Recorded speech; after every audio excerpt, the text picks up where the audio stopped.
Welcome, everyone.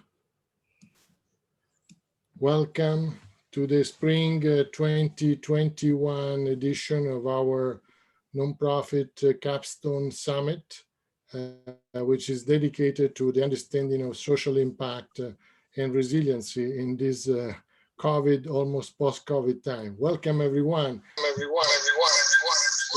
Please mute yourself.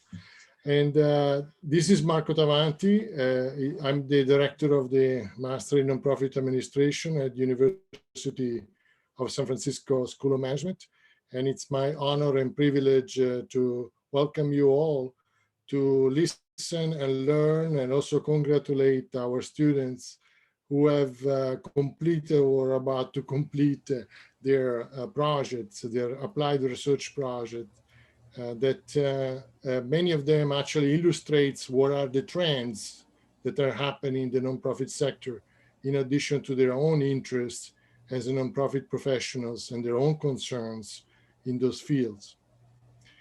The event of today, it's illustrating 15 projects, and some of them will be presented in the first part of these sessions, 4 of them, and we'll introduce them shortly. And then the rest will be shared in 3 rooms, 3 different rooms with 3 different topics. The first topic in room number 1 will be leadership and technology. The second one, philanthropy and organizations.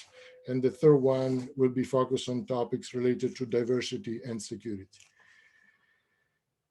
The event of today is also supported by our administration, and particularly represented here today by Dr. Richard Gregory Johnson III, that is the chair of the Public and Nonprofit Administration here, and will actually help us to coordinate room number 1 in the second part of this event. I'm also very happy to see Dr. Sonia Magnon, as well as Professor Louise Carroll, that are also professors in the programs, and they are going to represent us and help us in the coordination of room number 2 later on, that I will tell you a little more. And then finally also Dr. Richard Johnson, Dr. Richard Waters, in addition to Richard Johnson, other Richard, that has been so precious in his helpful teaching and accompaniment of the students during this process. So without further ado, I want you to understand what are these projects and introduce the students and the candidates shortly before we get into the presentation, so you get an understanding what are their topics. So I will ask the presenters for today, the first group of presenters that will be presenting shortly, which is Teresa, Anna, Stephanie, and Owen. Please introduce yourself and also the title of your project. All right, well, I guess I'll go first since I'm the first one up. Wait, don't present yet. Just introduce yourself. Yeah, no, that's what I said. You want me to introduce myself first? Yeah. My name's Teresa Hurley, and my capstone is called You're on Mute. Looking at the changes from virtual to from in-person to virtual board meetings on governance and communication. Thank you, Teresa. Hi everybody, my name is Anna Tate, and I will be presenting my capstone project tonight, which is titled Thrive, Survive or Die, the Crossroads of Nonprofit Crisis Management and Organizational Resilience. Hi everyone, I'm Stephanie Sheehan, and I'll be presenting Moving Towards Dignity, using inclusive and equitable fundraising language to dismantle philanthropy's white savior narrative.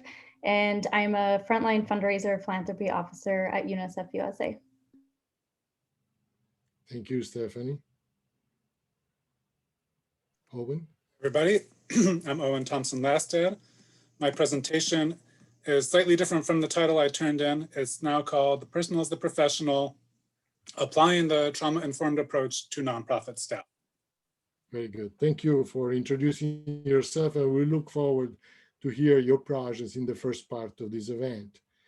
In the second part, when we will go into these different breakout rooms, In the first room, led by Dr. Richard Johnson, the third.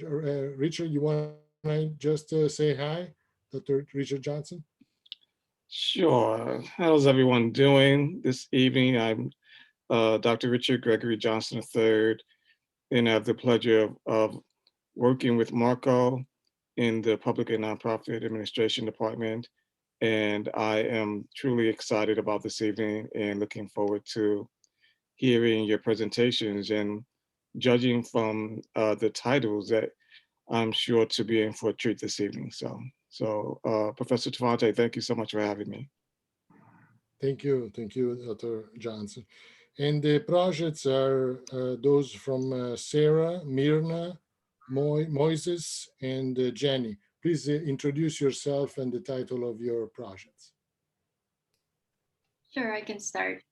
My name is Sarah Abdel Rahman Lopez, and I am going to present my capstone project on implementation of CRM, that is customer relationship management, and the strategy of implementing this tool with a focus on change management to enhance adoption. And I currently work in Salesforce, training myself to be an architect to implement this tool for other nonprofits. Thank you, Sarah. Hi, everyone. My name is Myrna Cervantes. I am the Associate Director at the Multicultural Institute, and my project is titled Leadership Transition: Is Internal Leadership Development the Key? Thank you, Myrna. Hello, everyone. My name is Moises Ramirez. I am the new area director at a nonprofit called Today's Youth Matter in Richmond, California. And my topic and title is it's about capacity, not ability, minority CEOs. Thank you, Moises. And Jenny? Hello, I'm Jia Fangshen. I also go by Jenny. My topic is VR for social good. VR stands for virtual reality. It's integrating virtual reality into the nonprofit space and how we could better use virtual reality as a sector. Thank you, Jenny. In the second topic for today that will be explored in the room number 2 later on in the second part in the breakout rooms is concerning with philanthropy and organizational topics, and are supervised by Professor and Dr. Sonia Manjan, as well as Professor Luis Calo. Sonia and Luis, you want to say hi? Sure. Hi. Go ahead, Louise. Go ahead, Sonia. You're not on mute. Okay. The opposite of Teresa's title. You're not on mute. Go ahead, Sonia, and then I'll jump in. Okay. Hi, everyone. Sonia Magnon. This is I just ended my first semester teaching the fundraising course here at USF in the MNA program, and I'm very happy to be here to hear the students' talks. And I will be in room 2 with Louise, and just looking forward to hearing all of it. Thank you. Thank you, Sonia. Luis? I think you all know me and Jenny. I have not seen you in years. So excited to see you tonight and looking forward to hearing from everybody. Can't wait to get going. Thank you, Luis. And the projects that will be presented in the room are those from Aki, Brandon, Zoe, and Zoe. Please introduce yourself and your project.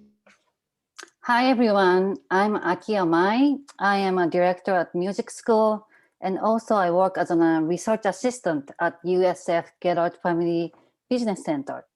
And my capstone is reimagining the nonprofit sector, exploring cooperative model for nonprofit organizations. Thank you, Aki. Hello, I am Brandon Shepard, and my project tonight is communicating on the countryside, challenges and lessons learned from rural nonprofit marketing. Thank you, Brandon. Hi, I'm Zoe Rudman, and I currently work as a member engagement associate at Northern California Grantmakers, and my capstone is called Walking the Walk, the role of impact investing in foundation mission fulfillment. Thank you, Zoe. And the last group or topics it has to do with diversity and security and other connected topics. And Dr. Richard Waters will be presiding this group. Dr. Waters, you want to say hi? Hi, everyone. I am here at my parents' place in Atlanta with bad Wi-Fi, to put it mildly. So I'm on my phone right now. I'm hoping I will be able to jump on Wi-Fi for the breakout room shortly. Very good. Thank you, Dr. Waters. And the topics of this group are by Jesse, Brittany, John, and Rakia. Please introduce yourself and your project. Hi, my name is Jessie Bailey. My project is called Misconnections, exploring the interconnection of food insecurity and housing instability in the Bay Area and the role of nonprofit organizations. I am the Client Services Manager at Habitat for Humanity Greater San Francisco. Thank you, Jessie. Hi, I'm Brittany Jones. I am the Director of Events and Programs at Philoli, which is a nonprofit museum and garden over in Woodside. My capstone project is titled DEAI, Diversity, Equity, Accessibility, and Inclusion in Nonprofits through the Lens of Museums and Gardens. Thank you, Brittany. Good evening, everyone. My name is John McCormick. I am the program manager of the Healthy Corner Store Coalition, which is based in the Tenderloin neighborhood here in San Francisco. My project tonight is titled Exploring Empowerment in Food Security and Food Sovereignty Organizations. Thank you, John. Good evening, everyone. My name is Rakia Whitworth. I am the Employment Placement Manager at Europe DVC, Diablo Valley College in Pleasant Hill, California. The topic today that I'm focusing on is DEI and belonging, changing the narrative and creating a culture of belonging in nonprofit organizations. Thank you, Rakia. We also have two other students with us that have been participating in this process, but they're extending their projects into the summer. And they're Lily and Callan. Do you guys want to say your hi and introduce a little bit your project? If you can.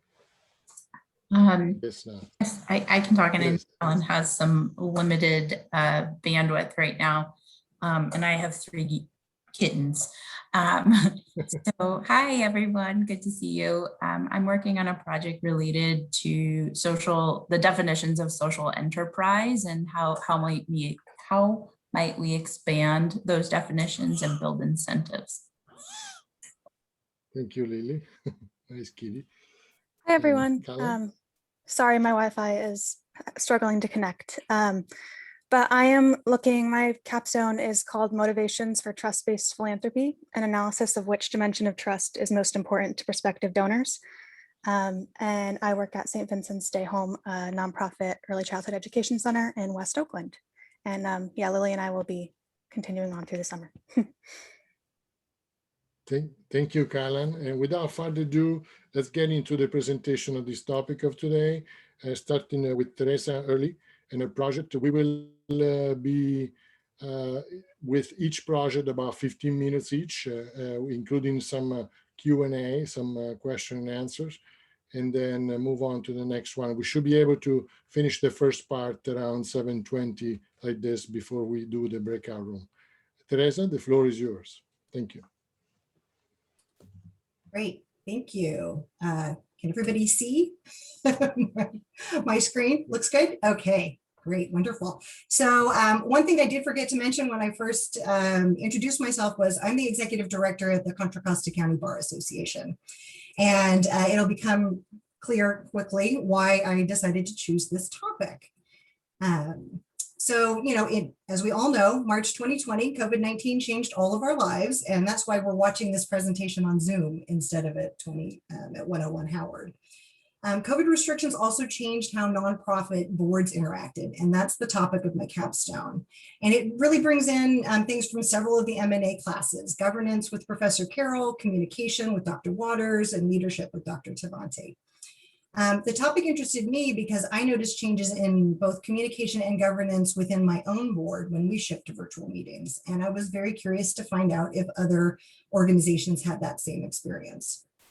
And now that most nonprofits have been holding virtual meetings for over a year, I also wanted to find out what experts and those in the trenches think may happen in the future when boards have the option of once again meeting in person. So this quote about the pandemic causing the biggest transformation in governance in a century came from one of my expert interviewees, Bob Harris. And one of the quotes in my literature review, I thought was also very applicable. Virtual means working together apart. So in terms of my objectives, I wanted to look at the challenges and the benefits that nonprofit association boards found in both governance and communications in the unanticipated shift to virtual meetings. And I also wanted to create best practice recommendations for nonprofit boards that conduct virtual or hybrid board meetings. And my thought is that the meeting modality shouldn't affect a board's ability to govern an organization.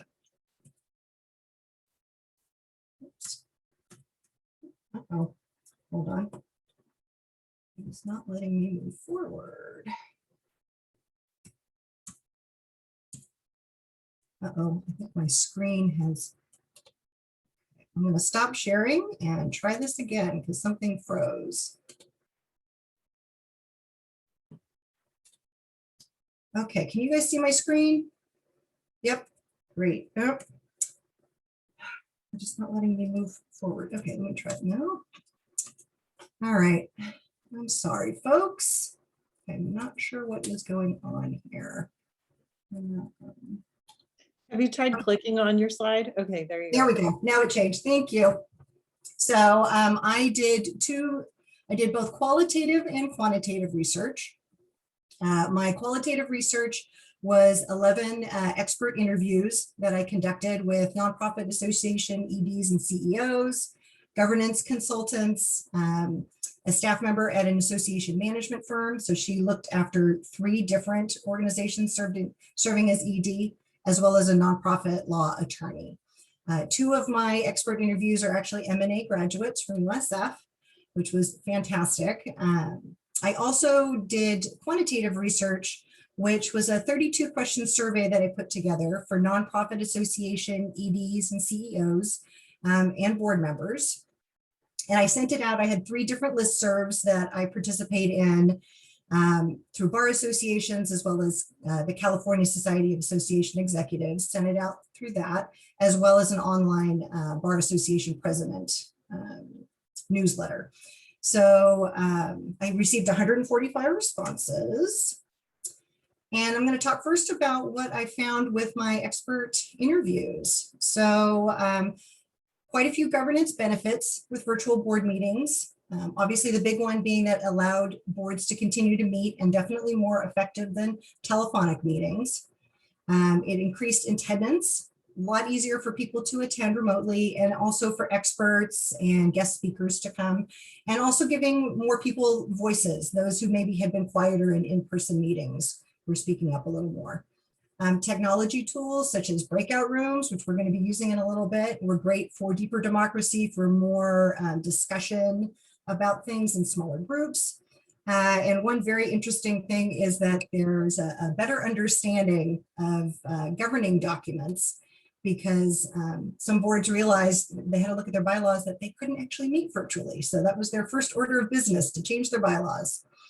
But there were also a lot of governance challenges with virtual board meetings. The biggest one that came up from almost all of my experts were the chill deliberations and less in-depth discussion going on. There was lots of concern about groupthink. Some people were being silent and not participating, and definitely less of a strategic focus, more operational. Which is a real concern since boards need to be working strategically, especially during a time of major change like COVID was. There were also big concerns about distractions and that the effect both internally, say people checking email, doing other things on their computer instead of paying attention to board meetings, as well as external, what was going on in the environment behind them. And all of those are concerns for the duty of care, for boards being able to understand everything that they need to discuss and making good decisions that way, as well as their duty of confidentiality if you don't know who else is in the background or if people are paying attention. The other thing that came up was a real concern about the board chair. The board chair had an even bigger role in virtual board meetings. And if they were ineffective, then it had a really detrimental effect on boards. Then switching to communication and dynamics in virtual board meetings, again, the lack of nonverbal communication, the inability to see body language, again, that contributed to the less strategic discussion, the chilling of deliberations and all of that. That also led to a lack of engagement or being in community and bad behavior from the loss of trust. Though one of the good things that came up with a few of my experts in terms of board communication in the virtual environment was it had the ability to humanize people. If they were at home, you see them with their family or their pets or what's in the background and creating different kinds of connections. Then I asked them about the future of board meetings. And many felt that it was a good reset to really think about what was important in board meetings and getting rid of what wasn't necessarily needed. Those hours of reports, those are now out the window for some boards, which is great. So really thinking about more intentional meeting planning in the future and creating the next normal. So instead of the new normal, which is what happens to us, the next normal is what we decide to create from that. And they all felt that there would be a variety of meeting modalities that boards would use in the future. So in terms of my survey, I just wanted to give you a little demographics of who I surveyed. So 64% of my respondents were EDs or CEOs, and the remainder were board members, with 10% of those being the board president. Half of the respondents, their boards had 10 to 19 board members, and then the other half was pretty evenly split between less than 10, 20 to 40, or over 41. I think the largest board was 115. I can't imagine what those board meetings are like. I wanted to find out what they had used before COVID with meetings. And as you can see with the green graph on the left, in person, by far, people were using that, with a few also having occasional telephonic or virtual board meetings. And then I wanted to find out about the respondents' use of virtual meeting platforms before COVID. And as you can see, 72% of respondents had rarely or never used a virtual meeting platform before COVID. So that meant that not only were they having to do board work in a different type of environment, it was one that the vast majority of them were not familiar with. So that creates more issues in itself. Wanted to see about how board meeting structure changed. And for a little over half, it didn't change very much, but for a significant amount, about 43%, the structure in board meetings did change. And that can be a good thing for governance if boards were shifting because it was more effective for them to do things differently in a virtual environment. So hopefully that's what was happening there. The voting method, I thought this was really interesting and surprising to me, that almost half of the respondents use voice voting in a virtual meeting. Now, we all know you can't hear more than one person at a time on Zoom. So unless they are doing, a one at a time roll call, which would seem kind of crazy to me, I'm not sure how effective that is. And I think it's an interesting choice and one that I don't know if, some boards have really considered that impact. How do you really know you are getting consensus or not if you're doing a voice vote virtually?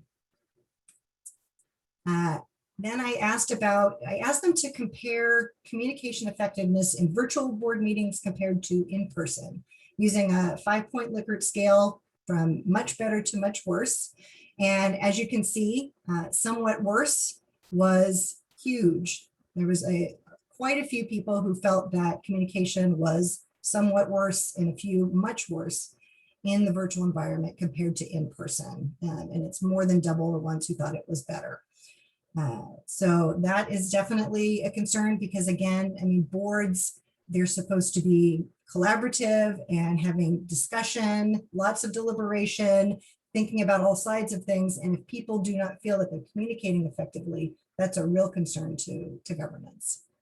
I also asked about comparing the quality of decision-making in virtual board meetings compared to in person.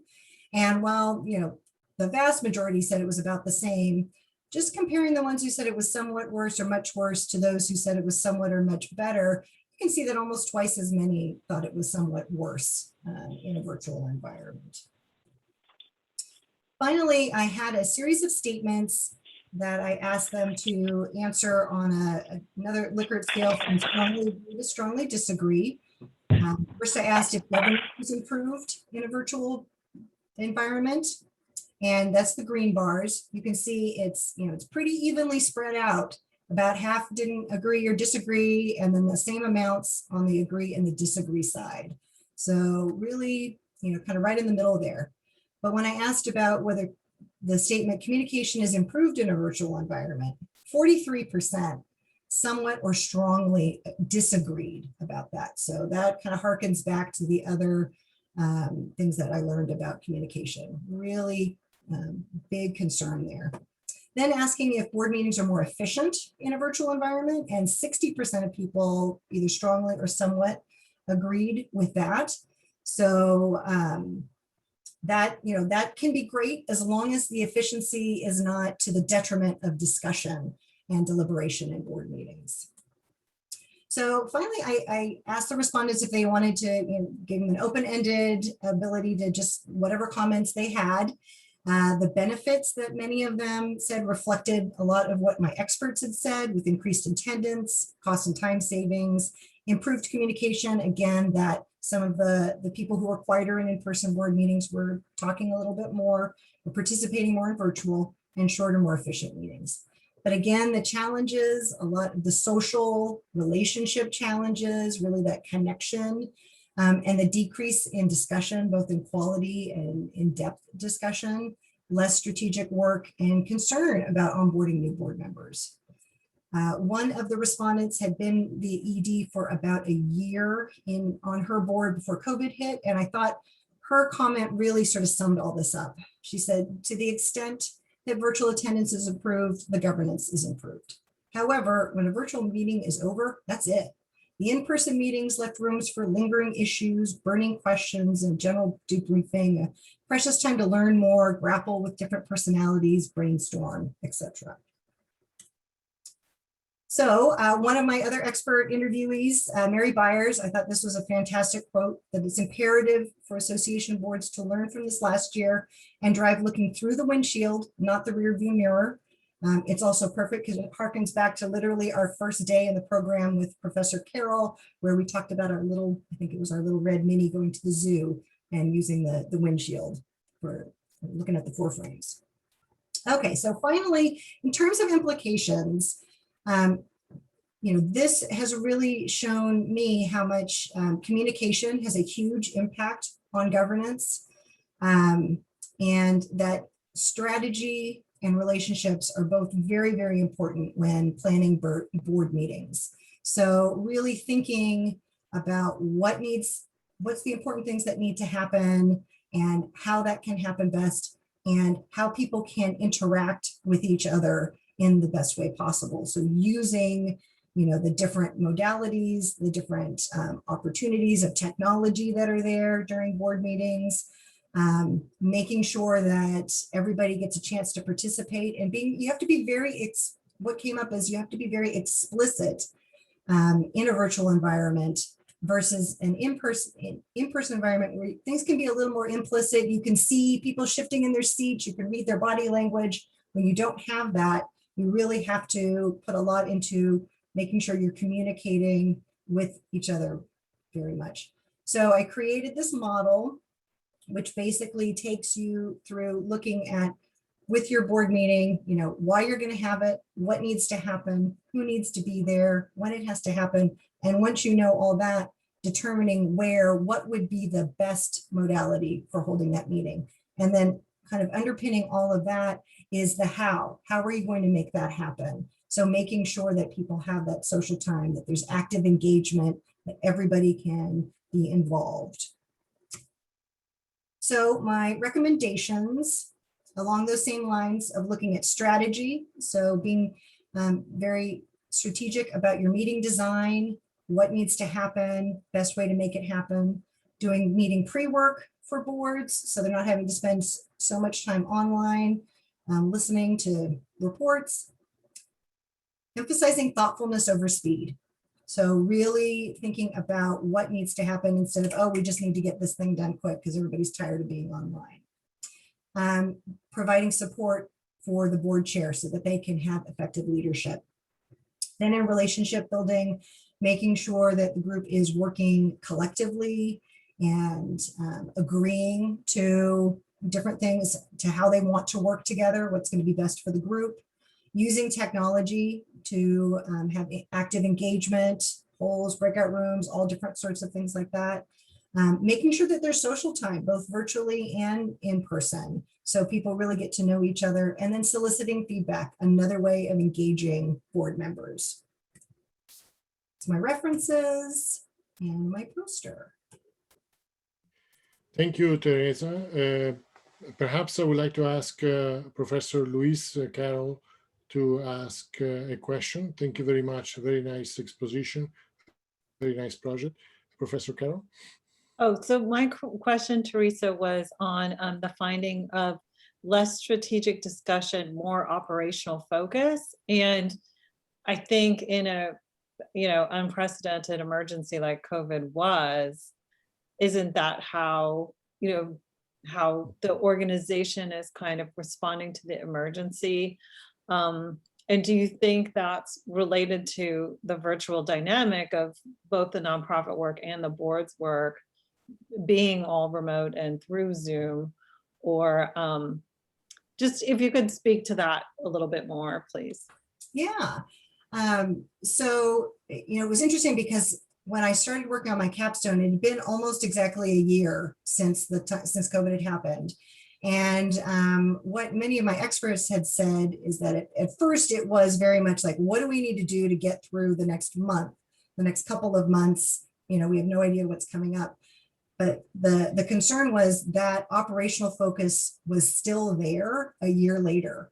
And that was really the point when boards needed to be stepping back and doing some more strategic work with it. And they did, many said that's always the hardest thing with boards. They're an episodic group. They don't work together all the time. So it is challenging to have a group like that to be working virtually. And so then getting them to kind of think with that bigger picture. And that's, in some ways, virtual can be helpful for that because you can bring more experts in to come and talk about these different things.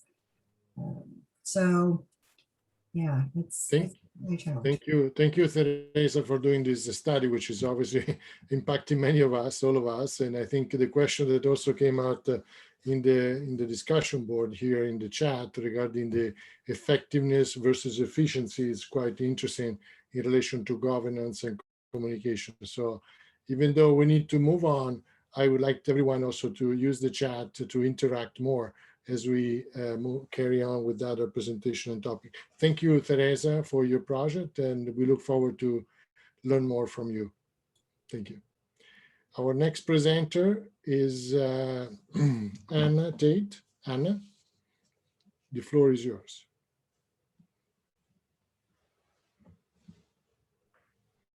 Hello, everybody. Can you see my screen okay just now? Yes. Great.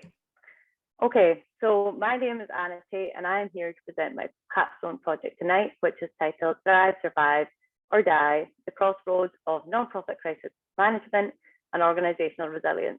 Thanks everyone for taking the time to come and watch our presentations tonight, and congratulations to my fellow MNA cohort on making it to this stage of our degree. So without further ado, the events of recent years have highlighted that no organization is immune to crisis. On a global, national, and local level, society has been challenged with an array of environmental, operational, and economic crisis events that don't affect everybody equally. The long-term repercussions of crisis events are compounded for the most vulnerable members of society, and the events of the last 16 months and the statistical data which has followed has really demonstrated the systemic racial and socioeconomic inequalities that plague our society.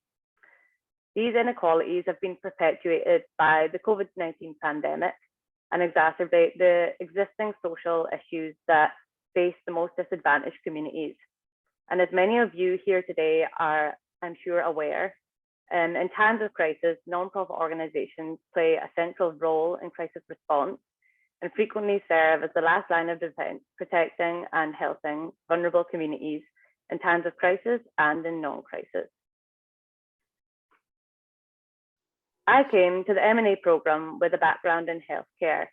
I had an undergraduate degree in podiatry, and I worked with the National Health Service in Scotland. And I was privileged to work with community health centres and work in communities in the outskirts of Glasgow, the largest city in Scotland. And my experiences there motivated me to learn and gain the leadership skills and management competencies. Sorry, does someone have a question? Oh no, we're good.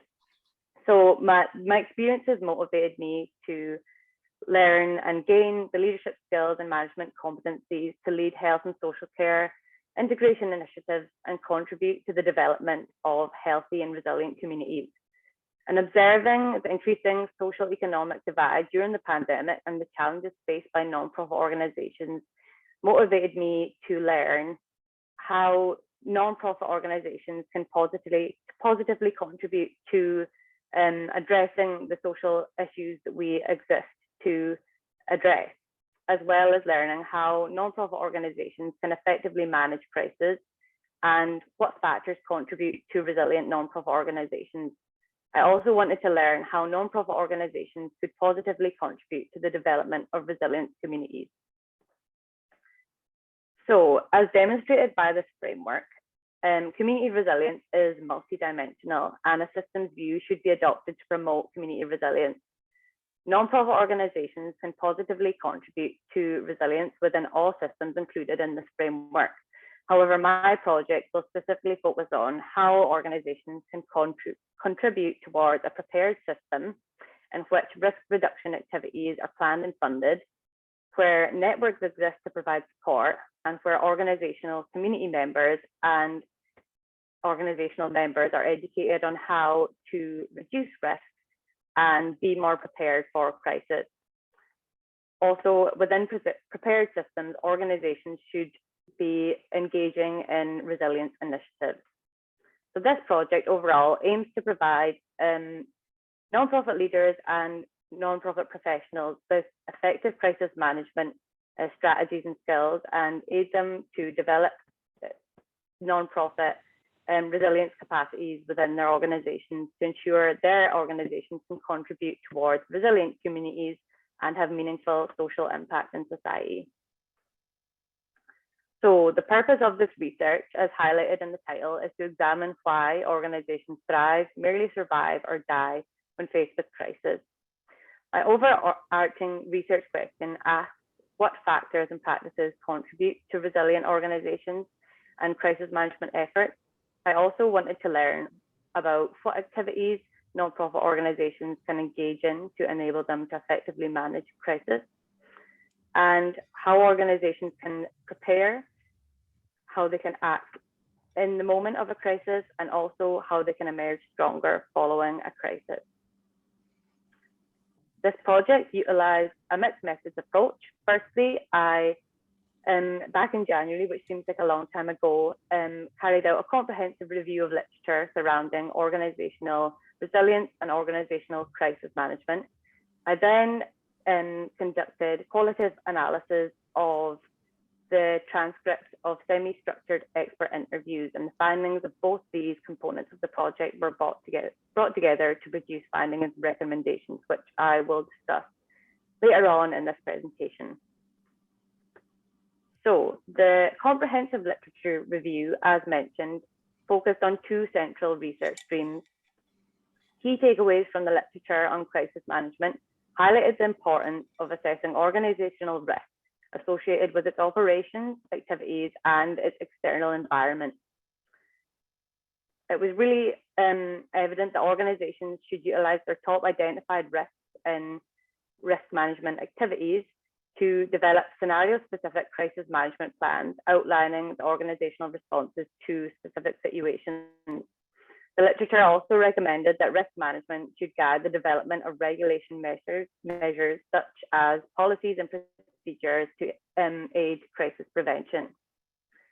Coombs, who is a prominent author in this area of research, suggests that crisis management should encompass activities that prepare for crisis in a pre-crisis phase, engage in activities to cope with crisis during the event, and activities which should be carried out to help the organization recover from crisis in a post-crisis phase. And these three phases of pre-crisis, crisis, and post-crisis feature throughout the literature and theory surrounding organizational crisis management and organizational resilience. Definitions and conceptualizations of organizational resilience vary within the different streams of literature. Previously, it was highlighted that organizational resilience was more so viewed as an ability to recover and bounce back to a state of normalcy following some disruption, whereas more recent definitions view organizational resilience as more of a meta capability. An example, so Dushek proposes that organizational resilience should be defined as an organization's ability to anticipate potential threats, to cope effectively with adverse events, and to adapt to changing conditions. So the findings of the literature review helped me form central focus areas for the semi-structured interviews, which were conducted virtually over Zoom. The participants included a diverse group of nonprofit leaders and academic researchers within the field of nonprofit sector risk management and also organizational resilience. So the central themes that were identified in the interviews included key resilience factors, which included a nonprofit organizational culture, which is risk aware and also opportunity seeking, and a willingness to change. This was really highlighted as a key area that enabled organizations to adapt and remain resilient throughout times of crisis. It was also highlighted that organizations, and especially leadership, play a central role in really getting all members of the organization, including internal and external stakeholders and the board of directors, on board with an organization's long-term view, which promotes the organization's long-term health. In regards to preparatory activities, it was highlighted that nonprofit organizations need to invest in adequate information technology, and that came into organizational resilience overall. But in regards to the COVID-19 pandemic, information technology was sort of highlighted as a key resilience factor that enabled organizations to keep up in this digital age and operate in the remote working environment throughout the pandemic.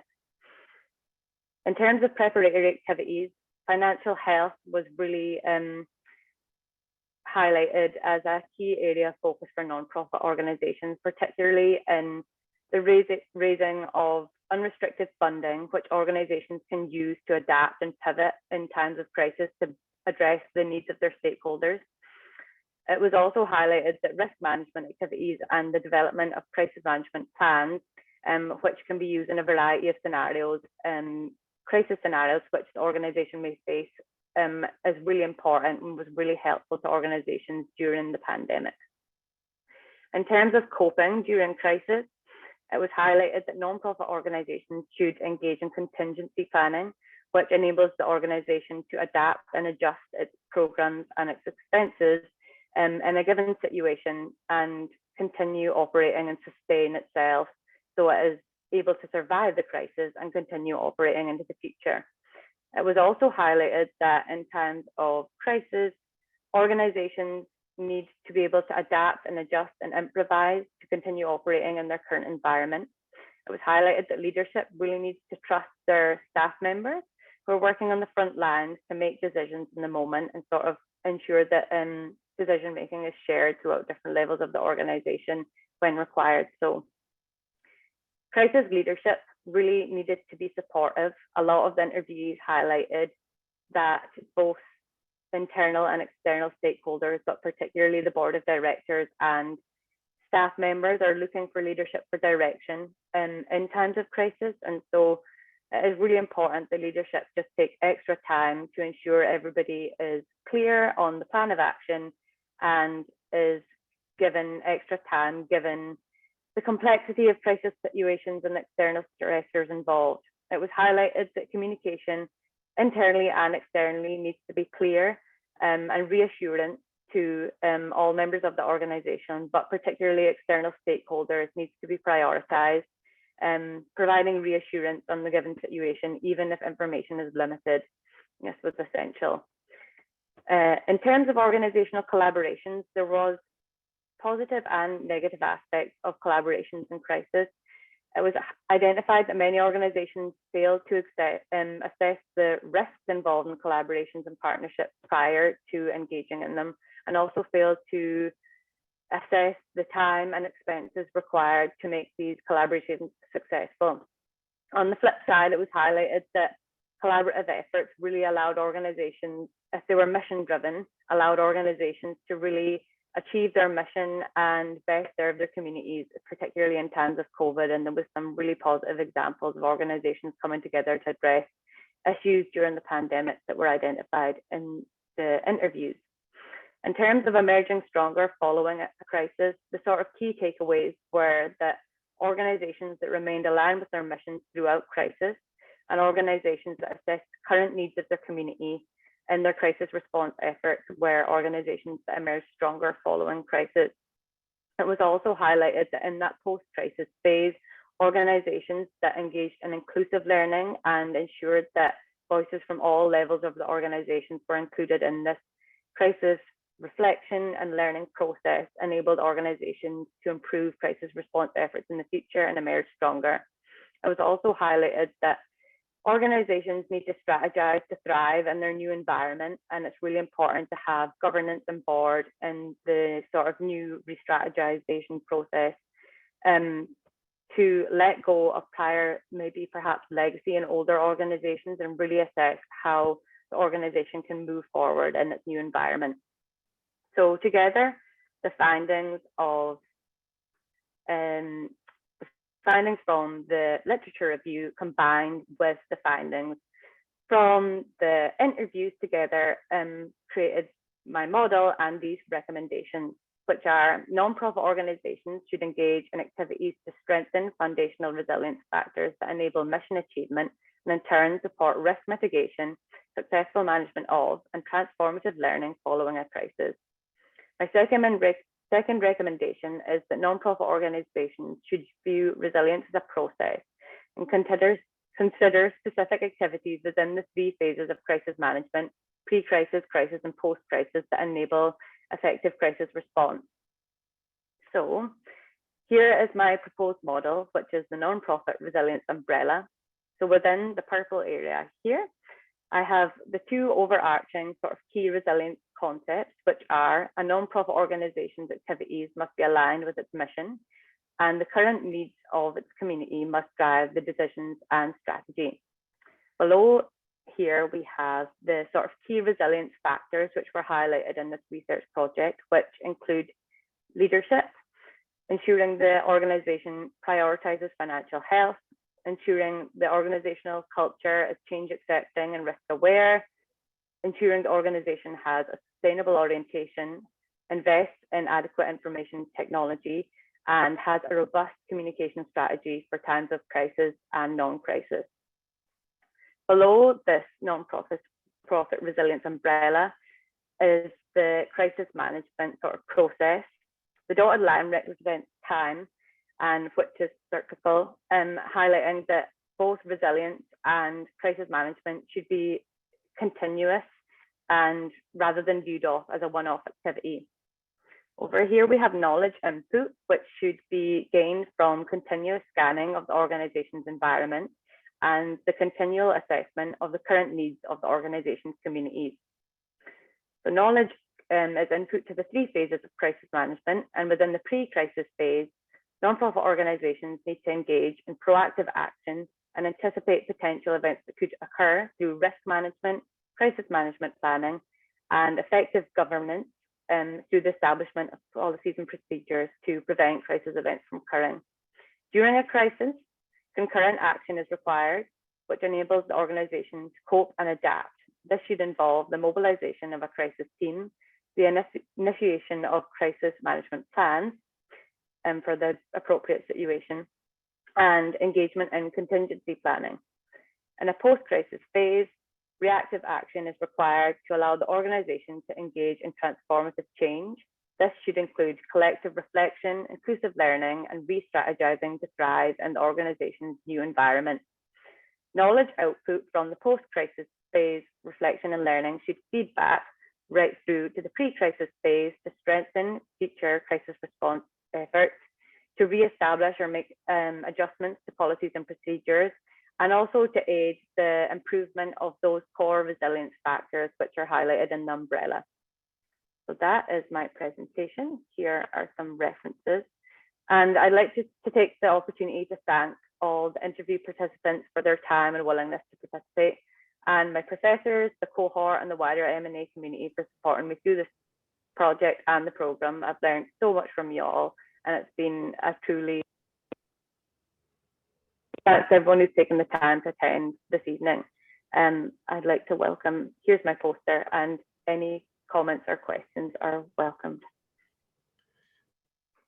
Thank you, Anna. Indeed, resilience is a very important topic and something to learn in your analysis for pre, during, and post-crisis is very important for all the organization.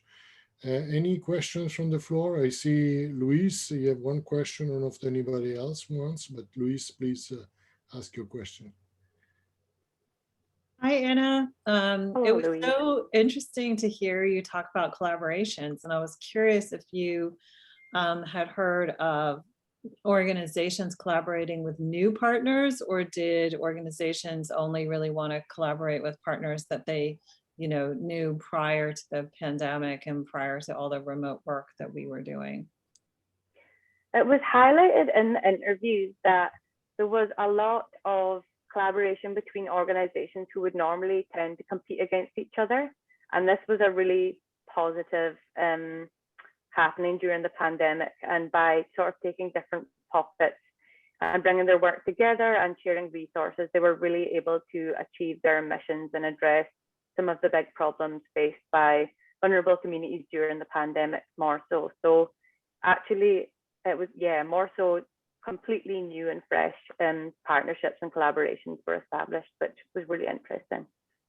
Thank you. Yeah, thank you. That's interesting and encouraging, because of course you need to really trust the people in those organizations. And if you don't have a prior relationship, that can be a bigger hurdle, but thank you. Thank you, Anna. Thank you, Luis, for asking the question. And please, let's continue this conversation in the chat if you have additional comments for Anna. And we certainly look forward to read your report along all the others that will be shared in the blog. I'll share again the link so that we can learn more from that. Thank you. I would like to go next to our next presenter, which is Stephanie, with their project on moving toward dignity. Stephanie, the floor is yours.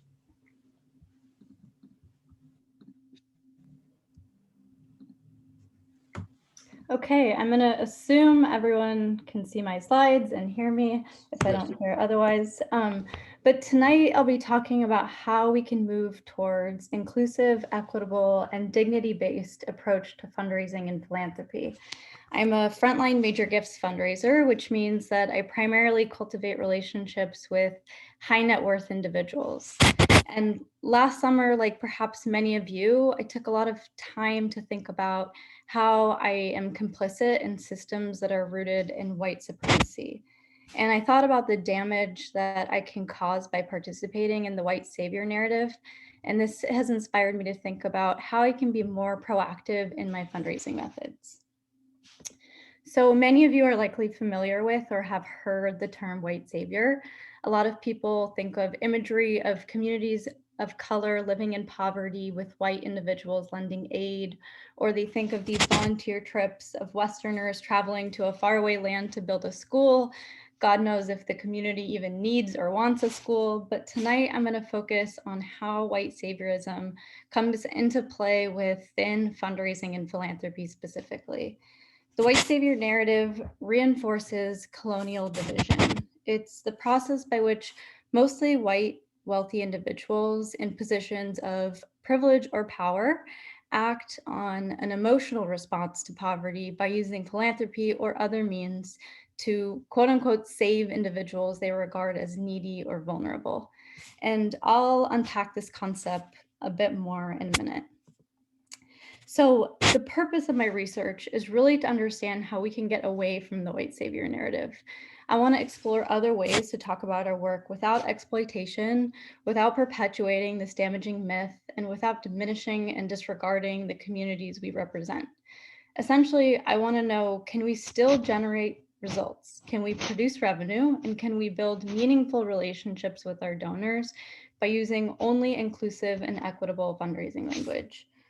What would happen if we just ripped off the Band-Aid and left the white savior narrative behind? My research is qualitative, and I used a literature review, a content analysis, and interviews. And I'll dig a little deeper into each one of these and my findings. There's a ton of literature out there on white saviorism. The white savior narrative within philanthropy, it's an extension of this colonial mindset. So essentially, donors are saying, we white Westerners, we know how to do things, and we need to fix XYZ community because clearly they need us. Vu Le is a writer and social justice advocate, and he brilliantly shares this metaphor, and I just want to take a minute to read his words. So imagine we're in a boat that's rapidly sinking. We need to work together to bail out the water, fix the leaks, and get everyone into life jackets. Now imagine there are passengers who want to help. They mean well, they're just not used to handling buckets or duct tape or whatever. You go to one and he says, hi, I know you need someone on bucket duty, but that's not my passion.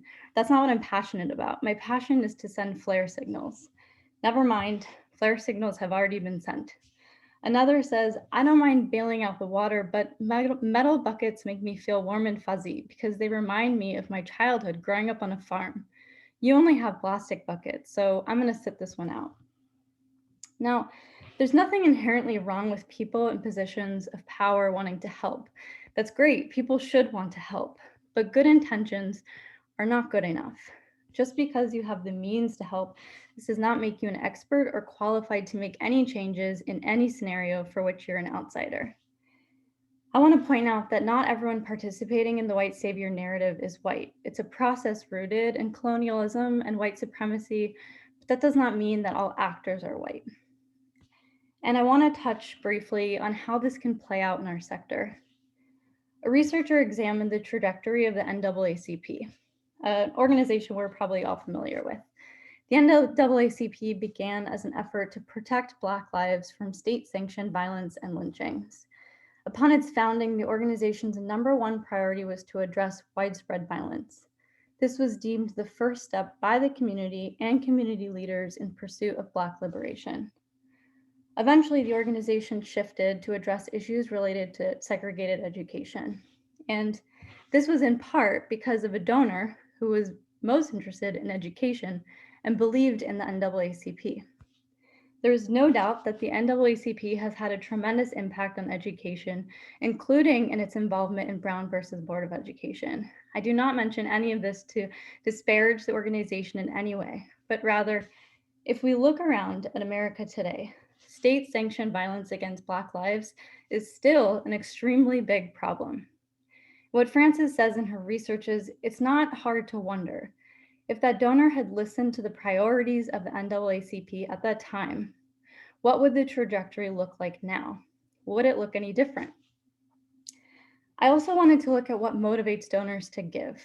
If we want to get away from the white savior narrative without taking revenue away, we need to understand why our donors give. Mostly it's passion for the cause, it's personal connection, impactful content, but really it's relationships. Building meaningful relationships with our supporters is what works.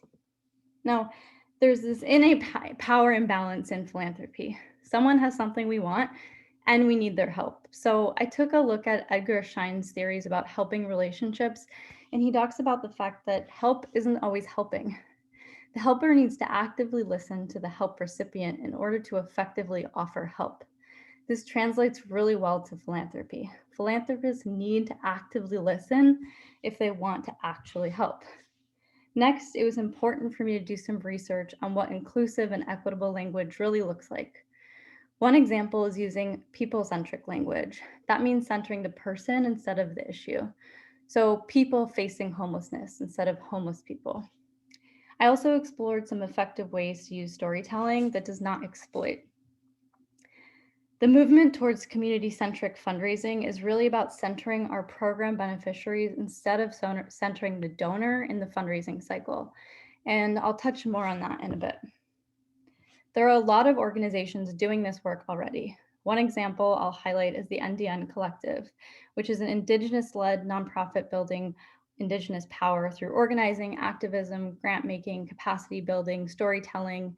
They even have impact investing and lending. And I chose this organization to highlight because they center the community in everything that they do. For my content analysis, I examined 20 annual report leadership letters from 20 different nonprofit 501c3 organizations with missions related to equity, social justice, or human rights. Annual reports are all publicly available and easily accessible on websites, and I chose leadership letters because it's a relatively standard part of an annual report, and it's a chance for the organizational leadership to make some sort of statement about their work. So I developed a code book with 22 total questions about the letter, including placement in the report, length, themes, whether they mention donors, how they talk about programs. But for the purpose of this presentation tonight, I'll just choose a couple of themes to highlight. There were 35 total leadership individuals represented across 20 letters. Several letters were signed by multiple people, so maybe a CEO and a board chair. The majority of letters are accompanied by a headshot, which I use to make an assumption about race and ethnic identity. I need to mention that this is an assumption, and when I could not confidently assume race or ethnicity, I indicated that. I also made two categories, white and non-white, and that is not to minimize or group any racial or ethnic identities, but rather in the context of my research, I was most interested to see how white leadership individuals are talking about their program beneficiaries who are largely non-white. So most letters depict an overall positive, uplifting, hopeful tone in their messaging, which sounds great. However, the most important piece of my data from the content analysis is looking at how letters portray program beneficiaries. Ultimately, that's what white saviorism is all about. Are we talking about needy, helpless, vulnerable people, or are we paying tribute to resilience, strength, and agency of community leaders and experts? And what I found is only 6 of 20 leaders describe program beneficiaries in a generally positive way. This really stood out to me. I found an overwhelming theme that leadership individuals at these organizations are portraying their organizations in a positive light, not the program beneficiaries. Thus, they're largely demonstrating saviorism. Finally, I did want to take a look at what the assumed white leadership individuals were saying, and this showed similar results. The majority demonstrated saviorism, and only 2 described beneficiaries positively. I looked at the 3 letters that have exclusively non-white signers and could not help but notice the fact that all 3 describe program beneficiaries in a positive way. Obviously, 3 is an extremely small sample size, but I have a hard time believing this is a coincidence. I conducted semi-structured interview conversations with 7 individuals. I spoke with 3 frontline fundraisers, 2 nonprofit leaders with expertise in diversity, equity, and inclusion work, and 2 board member or donors. I'll just highlight a couple of common themes that came about in my interviews. Saviorism does not actually resonate with donors. I heard that from both donors, and the fundraisers confirmed that they don't see it resonating with their donors either. In fact, it's a turnoff. Fundraisers have power in their donor relationships and can help influence perception of programs and services. And finally, nonprofit organizations need to prioritize DEI both internally and externally for us to effectively abandon white saviorism. They really go hand in hand. So what does this all mean for fundraising? The community-centric fundraising model is a movement of fundraisers and nonprofit professionals who are committed to centering the community instead of centering the donor in our fundraising. I believe we can honor our communities without compromising revenue or relationships. I believe that we can use inclusive and equitable fundraising language and continue to generate results. We can do all this work and still provide a meaningful experience for our donors. None of this should take away from that. Basically, we can do better fundraising and we can facilitate better philanthropy. The donor-centric fundraising model, which is the traditional model, teaches us to do whatever it takes to close the gift. Build a relationship with your donor, find out what moves them, what inspires them, and find a program to fit their interests. This leaves the community, the needs of the community completely out of the equation. And donors have all the power and the rest of us are just trying to appease them. What I'm suggesting is moving towards a dignity-focused fundraising model. And as fundraisers, we can use a community-centric fundraising approach to really understand what the community is saying, advocate on behalf of that community through a two-way communication and conversations with our donors about what the needs are, not what their interests are. This is very important. Fundraisers need to effectively communicate what the community needs, not talk about donor interests. So that brings me to 4 recommendations that I have for fundraisers.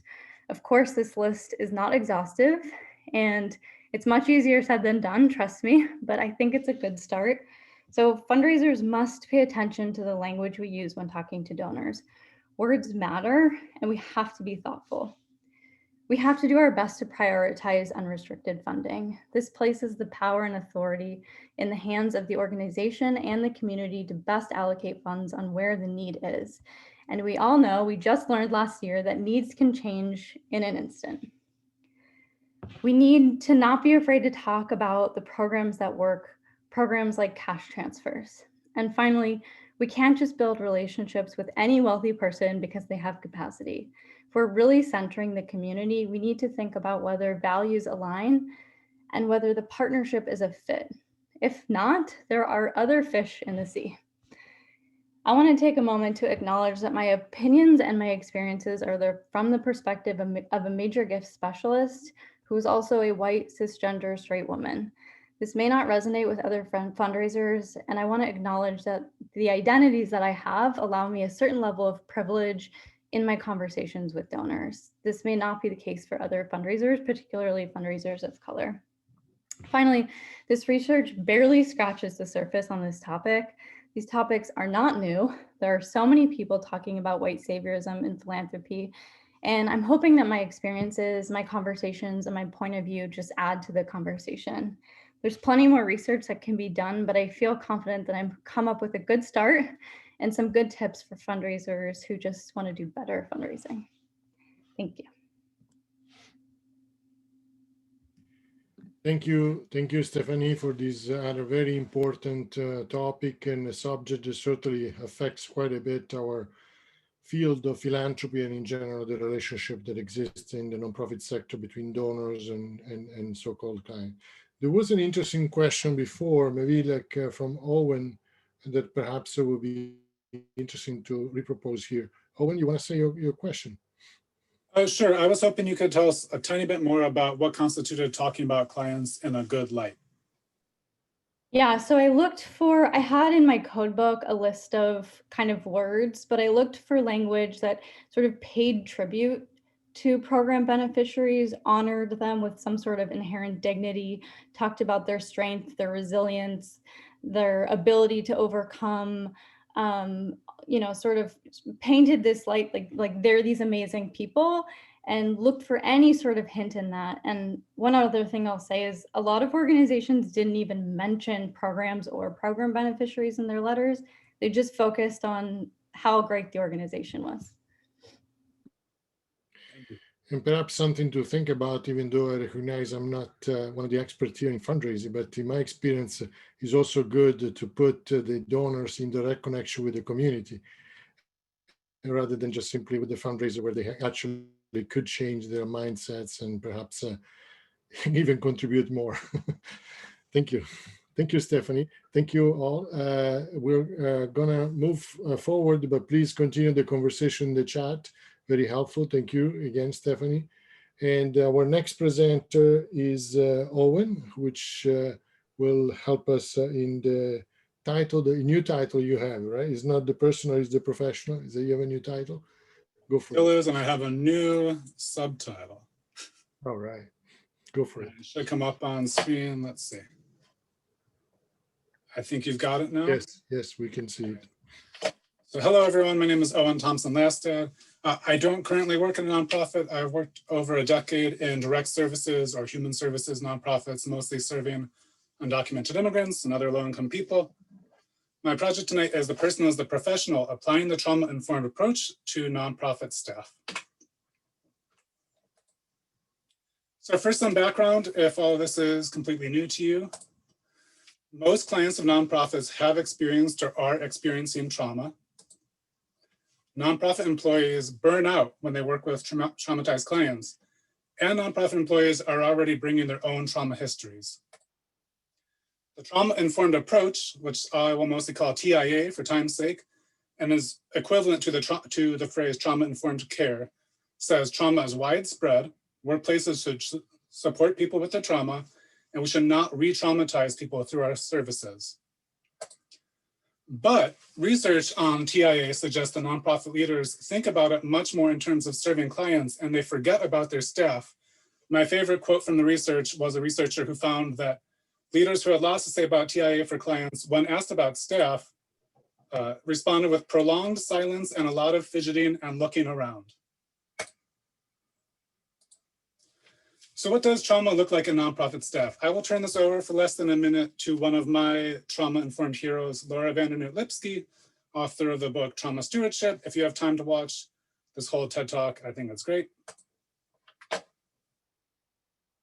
There's so many ways that we can be affected individually and collectively by exposure to vicarious trauma, compassion fatigue, secondary trauma. Many people call it many different things, but this exposure affects all of us so differently. What I have found through the privilege of getting to work with everyone from zookeepers to judges, school teachers to nurses, ecologists to activists, is that it is breathtaking, the commonalities of how one is affected.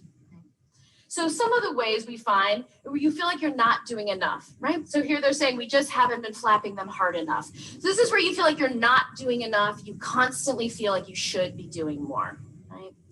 Another one could be morale. So they're saying, I see you've done time, so working in a cubicle shouldn't be a problem. So I work with organizations nationally, internationally, and one of the things we find so much is the morale, the very, very quickly eroding morale.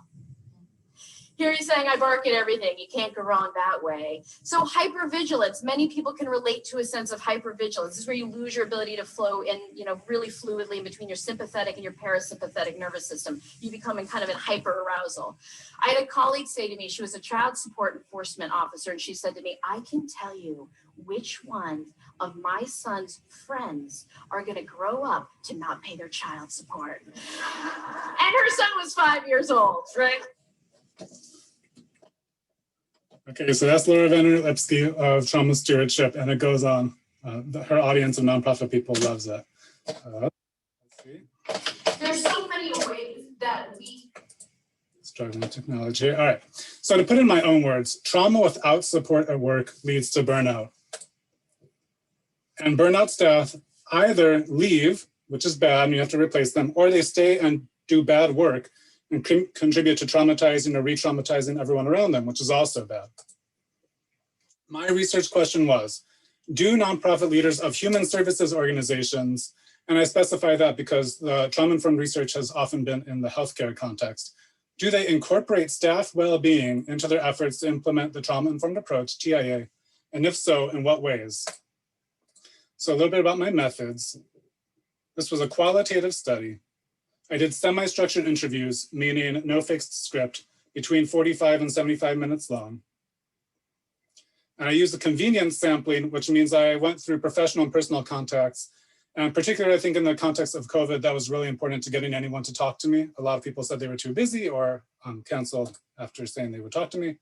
I ended up interviewing 5 nonprofit leaders, And because race ends up being a very important part of my project, I'll be upfront that 2 of the leaders were Black women, 2 were white women, 1 was an Asian man. And I will say that this is not representative of nonprofit leadership. Figures for California show the majority of nonprofit workers in this state, at least, are women and people of color, but that's not true at the leadership level. Of these, 3 are current leaders, 2 are former managers. 2 of them I used to work with, 1 used to be my boss. And 3 of them worked in legal services, and other 2 worked in other direct services or community organizing, or both. And I also spoke to 2 academic experts who study trauma. So this is my framework. If you take one thing away from my presentation, I would have it be this: client and staff trauma are not separate phenomena. So on the right side, first you see how trauma is typically talked about in a nonprofit setting. So you have clients coming in with their histories of trauma. They tell stories of their traumatic experiences to the service provider. That person then brings their own traumatic history. They bring traumatic experiences that they're having presently, and they provide services in a way that is not trauma-informed, meaning not sensitive to the client's needs, and they're re-traumatizing the clients, and there's this vicious circle. Now, what I propose to replace that is framing all of this in a community context. So service providers or nonprofit employees, whatever you want to call them, and clients, like everyone, they live in a community. And so this dynamic is real, but at the same time, they're experiencing all these other forms of trauma around them: domestic abuse, COVID-19, obviously, which came up a lot, economic instability, police violence, and I could fill the circle with 100 other things, right? But you get the idea. The important thing is that clients and service providers, they are part of the same or similar communities, and their experiences and their trauma have to be understood in a communal context. Oops. So my findings, I boiled down to 3 main themes that I'll go through here: racism, DEI, and community. And if you're new to nonprofits or the corporate world, DEI is a very hot topic right now. It stands for diversity, equity, and inclusion.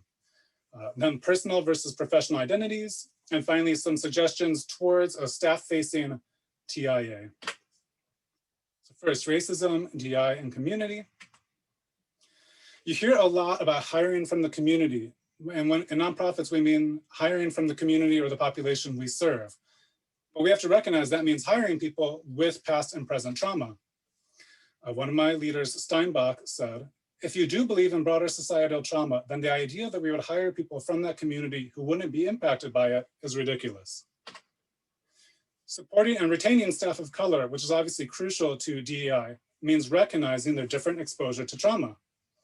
Quote from another leader, Walker, in particular, Black staff experienced watching what was happening on the news, particularly state police violence against Black people, and feeling like they still needed to show up at work and do their jobs, but then were dealing with the trauma of the clients they were also working with.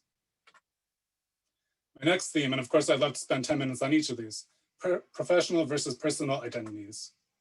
So many employees don't want to unlock the box in which they've locked their traumas in the context of the workplace. And this comes from Steinbach. When you're in this space in the workplace, you're in a role, and now there's the shift to what would it look like to show up as yourself?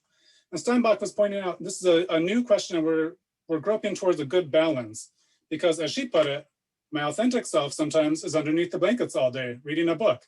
And of course, as a leader of a nonprofit, or as any kind of employee as a nonprofit, you can't actually get your job done that way. So there has to be some kind of balance. There's also a question that came up a lot. Do you require staff to engage in these sensitive discussions of traumatic experiences? People who have been through horrible things might not want to talk about those things with all their coworkers, or even any of their coworkers. Another leader, Lee, said maybe 10% of folks didn't want to do it and deal with their baggage or have it dealt with in a public setting, by which he meant at work. My third theme, some ideas towards a staff-facing trauma-informed approach, meaning trauma-informed approach consciously for the benefit of staff. Something that came up a lot was passion projects, which Lee called something that's feeding employees to sort of balance out other things that might be challenging. The idea here is things that are not part of the daily grind, whether that's working with clients or administrative work, but something apart from your daily repetitive responsibilities. And Walker gave the example of a hotline worker who's dealing with calls from a lot of people in crisis in an immigration law office. And this person got to do a know your rights training. She got to be with people who weren't necessarily experiencing trauma, and she got to empower them as a contrast to her daily work.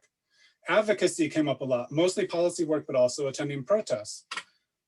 Steinbach talked about one of her programs, I forgot to credit that quote to her, sorry. One of her programs participated in a national coalition that was talking about the legal issue they worked on from a national policy perspective. And she said, it helped to see ourselves, define ourselves as part of a movement of transformation. And then Ventura, another leader I interviewed, said, in staff surveys, this is the most popular thing, the advocacy work that the organization does. It really impacts their connection to the agency and their sense of hope in the long run. It makes them really proud to work for the agency. And this is an agency serving youth and family with mental health and other related services. But the advocacy work was the most important thing to people in their staff satisfaction surveys. A couple more workloads.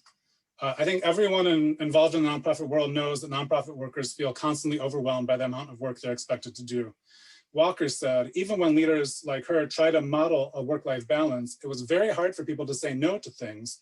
There was a culture of doing everything you could on a case to prevent, for example, a client's deportation. Those human stakes, you can't just wave away. And then Steinbach talked about this idea of moving from a culture of urgency to a culture of patience. As she put it, when everything is a crisis, when your culture is every day is urgent, every day is a crisis, it's really hard to step back and redesign programs. And she repeated the idea back to me from when I worked for her 10 years ago. My motto then was patience is expedient. And what I meant by it was you sit down with a client and you pay them your full attention and it makes things go better because you establish trust. And so in the ultimately it's faster and it's more efficient and it's also better for them, of course. And she said, patience is expedient isn't just about the client in front of you. It is also about changes in organizations. Trauma isn't worked through in any urgent way. And if it were a little shorter, I would have made that the title to my project. Trauma isn't worked through in any urgent way. So some recommendations coming from this. One, I think we have to integrate TIA, trauma-informed approach, into DEI policies. These can't be two conversations. I think these have to be the same conversation because supporting a diverse staff, especially staff of color, means recognizing how trauma impacts specific communities. You have to maintain reasonable workloads and flexible schedules, and this might mean more general operations funding, which makes me the third in a row presentation to mention unrestricted funding as a crucial element of success. Burned out staff from doing too much work are just perpetuating a traumatizing work environment. Don't rush this and don't expect quick results. Implementing TIA should be an ongoing evolution, not a checking of boxes. And offer a mix of mandatory and opt-in TIA training. As Steinbach put it, if you don't want to be here, it can't work.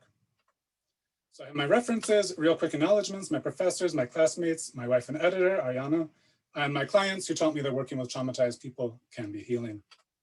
And that's my poster, and thank you very much. Thank you so much, Owen. What an important work.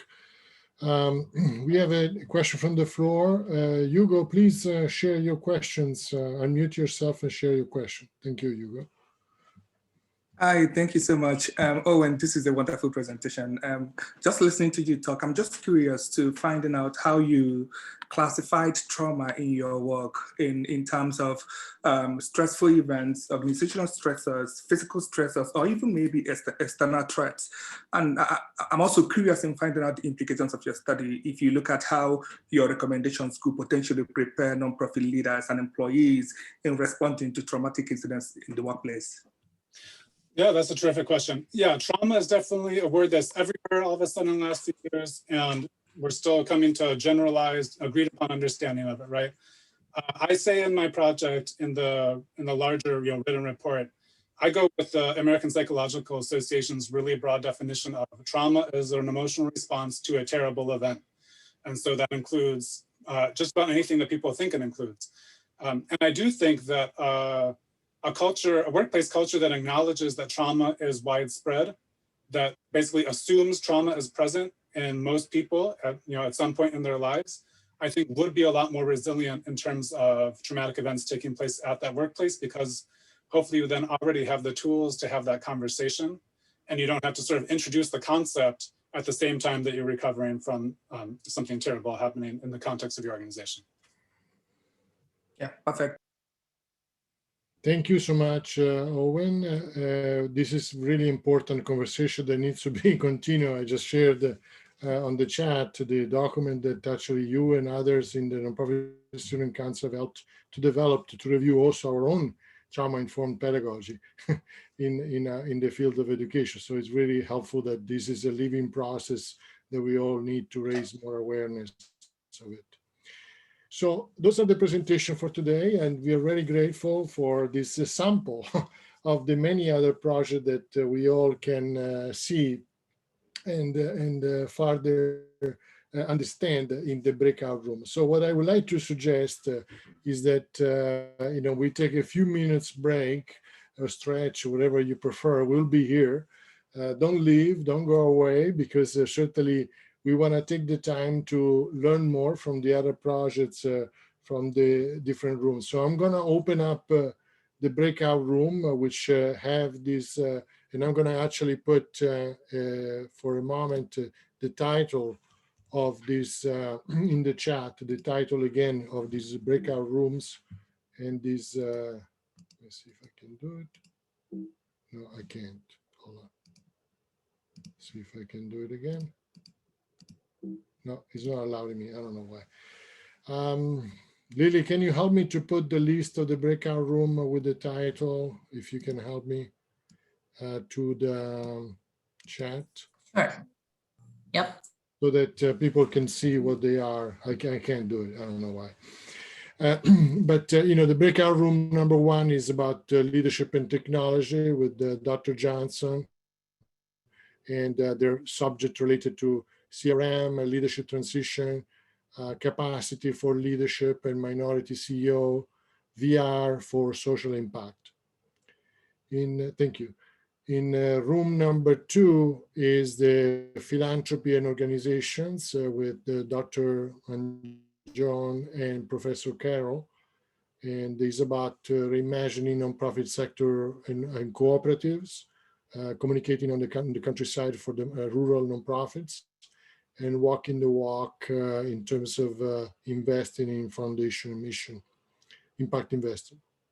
The room number 3 is about diversity and security, and with Dr. Water, and explores issue in relation to food security and housing, diversity, equity, and access and inclusion, as well as the empowerment for food sovereignty and DEI and belonging.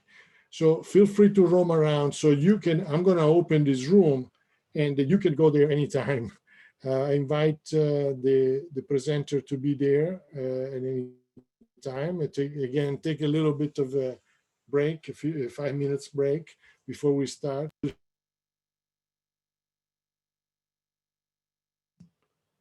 Sorry, I was muted, I guess. But I was saying that please go to the different rooms whenever you have time, and join those different things. You can bounce around. If you have difficulties to go, I'm happy to place you there. So you should be under your menu for the breakout room. So you should be able to choose where you want to go. You can go around. Each presenters will show their poster for about 5 minutes, and then you have possibility to ask questions and interact. Do not forget to come back when you finish. I'll be here in the main room because we will celebrate them as well when we conclude this exercise. So, Professor Gervonta? Yes, Richard. Quick question for you. First of all, I apologize. I'm the one who muted you. My mistake. Okay. I was trying to unmute myself and somehow muted you. What, sorry about that. I don't know where I stopped talking, but that's. And then I'm sorry, but the question is, how long do you want the breakout sessions to go? So what I would like to do is to probably come back around between 8:15 to 8:30. So that's, anytime when you finish, you just come back and then we'll see. Rigoberto, you have a question? I just would like to be placed in chat room number 1, if I may. Yes, I can do that for you, no problem. Thank you. Anybody who needs help, I'm happy to do it. I need help. Can I go to number 1? Sorry. Mariela. Mariela, yes. Sure. Hey, Lily, can you put me in my breakout room? Yeah, I can work on the ones that are presenting. Where is Maria? I can't see Mariella. Where are you? I see you here. Okay, I got you. What room did you want to go, Mariella?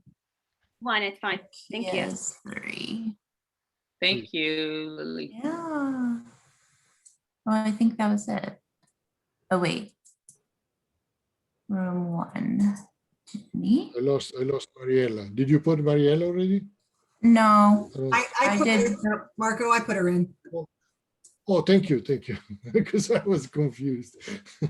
Thank you. I think. Anybody who needs help? Where's Brandon? Brandon goes to 2. Oh, here's Jayun. Hey, Jayun. How are you? It's so good to see you. Callan, are you okay? Yeah, I was just waiting in case anyone else needed help. Okay.